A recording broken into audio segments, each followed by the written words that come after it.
اور سورج کی تپش میں اس مچھلی کو بھون کر کھا جاتا۔ پیارے دوستو، اوج بن عنق تاریخ میں ایک ایسا شخص تھا جس نے دراز قد اور بے پناہ طاقت کے ساتھ لمبی عمر بھی پائی تھی۔ اس کی عمر تقریباً 3600 سال تھی۔ وہ حضرت آدم علیہ السلام کے زمانے سے حضرت موسیٰ علیہ السلام کے دور تک زندہ رہا، اور حضرت موسیٰ علیہ السلام کے زمانے میں حضرت موسیٰ علیہ السلام نے اس دیو ہیکل شخص کو قتل کیا۔ اس واقعے کا پس منظر کچھ یوں ہے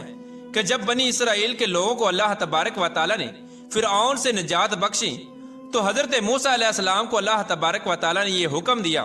کہ وہ فلسطین پر حملہ کریں اور فلسطین کو فتح کریں،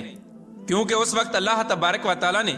فلسطین کی زمین کو بنی اسرائیل کے لوگوں کے لیے مقرر فرما دیا تھا۔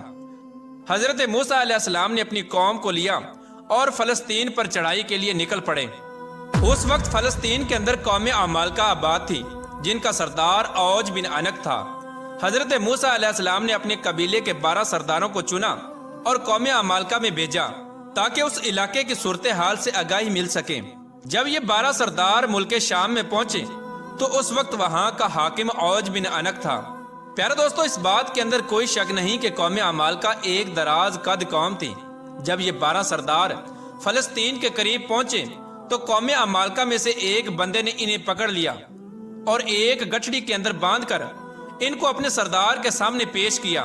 اور وہ شخص اوج بن عنق سے کہنے لگا کہ میں نے ان لوگوں کو جاسوسی کرتے ہوئے دیکھا ہے۔ جب یہ 12 سردار اوج بن عنق سے ملے تو اس کی قد و قامت اور جسمانی بناوٹ کو دیکھ کر حیران رہ گئے۔ پھر اس کے بعد ان 12 سرداروں نے اوج بن عنق کو اللہ تبارک و تعالیٰ کا پیغام سنایا اور بتایا کہ ہم جلد ہی اس ملک کو فتح کرنے آ رہے ہیں، اور اللہ تبارک و تعالیٰ کا وعدہ ہے کہ وہ ہم کو فتح عطا فرمائے گا۔ اوج بن عنق یہ بات سن کر غضبناک ہو گیا اور ان سب کو ایک ہاتھ میں پکڑ لیا اور چاہا کہ انہیں چیونٹیوں کی طرح مسل کر ہلاک کر دے، مگر جب اوج بن عنق نے ان سرداروں کے چہروں پر خوف دیکھا تو انہیں حقیر مخلوق سمجھ کر چھوڑ دیا، اور اپنے ملک کا ایک پھل جو کہ اتنا بڑا تھا کہ ایک آدمی کے لیے کافی تھا، اوج بن عنق نے وہ پھل ان 12 سرداروں کو دیا اور کہا کہ اپنی قوم کو جا کر دکھا دیں کہ ہمارے یہاں کے پھل بھی اتنے اتنے بڑے ہیں،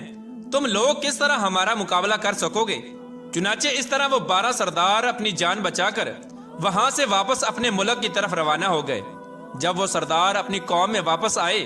تو انہوں نے اپنی قوم کو اس وحشت ناک مخلوق کے بارے میں بتایا، جس طرح کہ اللہ تبارک و تعالیٰ قرآن پاک میں ارشاد فرماتا ہے، جب حضرت موسیٰ علیہ السلام نے اپنی قوم سے کہا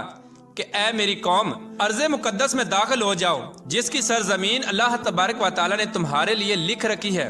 اور پیٹھ نہ دکھاؤ ورنہ خسارے میں رہو گے۔ اس بات پر بنی اسرائیل کے لوگ بولے، اے موسیٰ علیہ السلام، تم اور تمہارا پروردگار لڑو، ہم تو یہیں بیٹھے ہیں۔ وہاں تو ایک طاقتور قوم عمالقہ آباد ہے جس کا ہم مقابلہ نہیں کر سکتے۔ ہم صرف اس صورت میں وہاں داخل ہو سکتے ہیں کہ وہ خود بخود اپنے وطن کو چھوڑ کر کہیں چلے جائیں۔ چنانچہ حضرت موسیٰ علیہ السلام نے اپنی قوم کو بہت سمجھانے کی کوشش کی کہ اللہ تبارک و تعالیٰ ہمارے ساتھ ہے اور اللہ تبارک و تعالیٰ نے فتح ہمارے لیے لکھ دی ہے، لیکن قوم نے حضرت موسیٰ علیہ السلام کی بات نہ مانی اور وہ انکار ہی کرتے رہے کہ ہم قوم عمالقہ سے جنگ نہیں کر سکتے۔ چنانچہ اللہ تبارک و تعالیٰ نے ان کی اس سرکشی پر بنی اسرائیل کے لوگوں کو صحرائے طیہ میں قید کر دیا، اور یہ لوگ جنہوں نے جنگ کرنے سے انکار کیا تھا وہ اس مختصر سے صحرا میں بھٹکتے رہے، حتیٰ کہ یہ لوگ سارا دن اس صحرا کو عبور کرنے کے لیے پیدل چلتے، لیکن وہ میدان ختم ہی نہ ہوتا اور وہ اسی میں بھٹک کر رہ گئے۔ جب قوم نے حضرت موسیٰ علیہ السلام کی نافرمانی کی تو حضرت موسیٰ علیہ السلام خود اوج بن عنق کو ختم کرنے کے لیے نکل پڑے۔ پیارا دوستو، جب حضرت موسیٰ علیہ السلام فلسطین میں داخل ہوئے تو اوج بن عنق حضرت موسیٰ علیہ السلام کو دیکھ کر کہنے لگا کہ تم وہی شخص ہو جس نے فرعون کو پانی میں غرق کیا تھا، لیکن مجھے تم پانی میں غرق نہیں کر سکتے کیونکہ پانی میری کمر سے اوپر نہیں آتا۔ یہ کہہ کر اوج بن عنق نے حضرت موسیٰ علیہ السلام پر حملہ کیا۔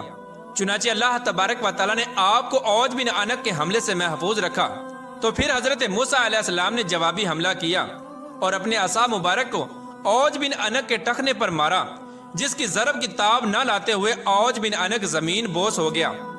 اور اس طرح حضرت موسیٰ علیہ السلام کے ایک عصا مبارک کی ضرب سے وہ اوج بن انک جو ایک وحشی انسان تھا جس کا کوئی مقابلہ نہ کر سکتا تھا، وہ ایک ہی ضرب میں ہلاک ہو گیا۔ اس کے بعد اس کی ریڑھ کی ہڈی کو دریا پر ڈال دیا گیا اور اس کی ریڑھ کی ہڈی سے کئی سالوں تک پل کا کام لیا گیا۔ پیارے دوستو، اس طرح اللہ تبارک و تعالیٰ نے اوج بن انک کو ہلاک کیا۔ پیارے دوستو، اب بات کرتے ہیں کہ کیا کوئی سچ میں اللہ تبارک و تعالیٰ کے عذاب سے بچ سکتا ہے، اور کیا حقیقی طور پر اوج بن انک بھی طوفان نوح سے بچا تھا، جبکہ طوفان نوح اللہ تبارک و تعالیٰ کی طرف سے بھیجا ہوا ایک دردناک عذاب تھا۔ پیارے دوستو، اوج بن انک کا طوفان نوح سے بچ جانا،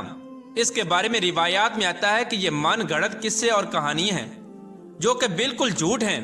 اور قرآن کے خلاف ہیں۔ قرآن کریم میں اللہ تبارک و تعالیٰ حضرت نوح علیہ السلام کی اس دعا کو یوں ذکر کرتا ہے کہ زمین پر ایک کافر بھی نہ بچنا چاہیے، اور یہ دعا قبول ہوئی اور ایسا ہی ہوا۔ اور ایک دوسرے مقام پر اللہ تبارک و تعالیٰ ارشاد فرماتا ہے، ہم نے نوح کو اور ان کی کشتی والوں کو نجات دی، پھر باقی سب کافروں کو غرق کر دیا۔ پیارے دوستو، ان آیات سے واضح طور پر پتہ چلتا ہے کہ ان لوگوں کے علاوہ جو حضرت نوح علیہ السلام کی کشتی میں سوار تھے، کوئی بھی روئے زمین پر بچ نہ سکا، خواہ وہ کتنا ہی دراز قد انسان کیوں نہ ہو۔ اس وقت حضرت نوح علیہ السلام کی کشتی کے علاوہ کوئی بھی روئے زمین پر باقی نہ رہا، بلکہ سب کچھ ختم ہو گیا اور سب کچھ فنا کر دیا گیا۔ حضرت نوح علیہ السلام کی کشتی پر جو لوگ سوار تھے، پھر اس کے بعد اللہ تبارک و تعالیٰ نے انہی لوگوں سے اور انہی جانوروں سے اس روئے زمین پر ایک نئی زندگی کی بنیاد رکھی، اور آج جو نسل موجود ہے یہ انہی انسانوں میں سے ہے۔ اور اس طرح اللہ تبارک و تعالیٰ نے